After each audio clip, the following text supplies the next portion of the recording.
within? What is your goal? You want to completely... Go ahead.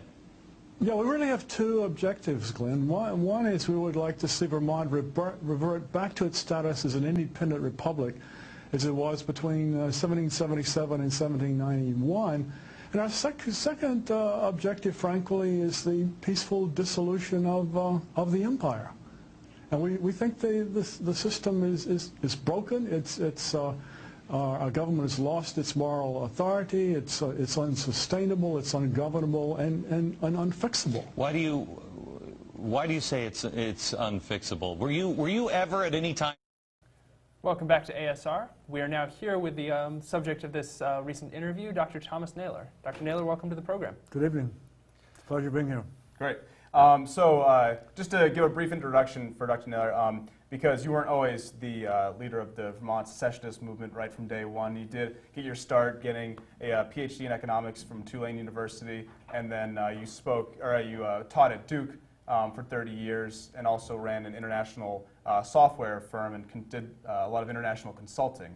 One of the quotes that you have later on in that interview is, I don't know if we got to it in the segment we showed, is that from about the time in the early 60s to the early 90s, you were quote unquote a happy trooper, complacent Democrat that sort of cheerleaded the party and felt that things were generally all right, I guess. And I feel like there's a lot of that in Vermont. Folks who do look at a ballot and just anything with a D next to it, they put a check mark there.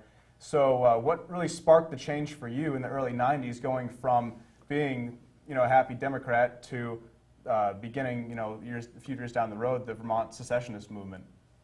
It was really, Merrick, a combination of two factors. One was watching the demise of the Soviet Union, watching it implode, and watching the 6 Eastern European satellite countries rid themselves of their communist regimes, and noticing some of the similarity of problems between the former Soviet Union and the United States.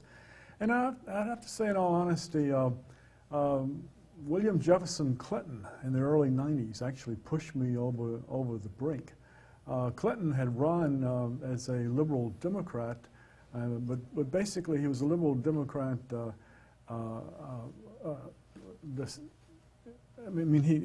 He was in fact a card-carrying conservative Republican disguised as a liberal Democrat.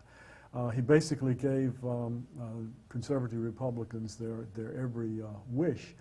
And I became somewhat disillusioned with both parties, with the realization that they both seemed to be brain dead, and that their leaders seemed to be marching to the same drummer into oblivion.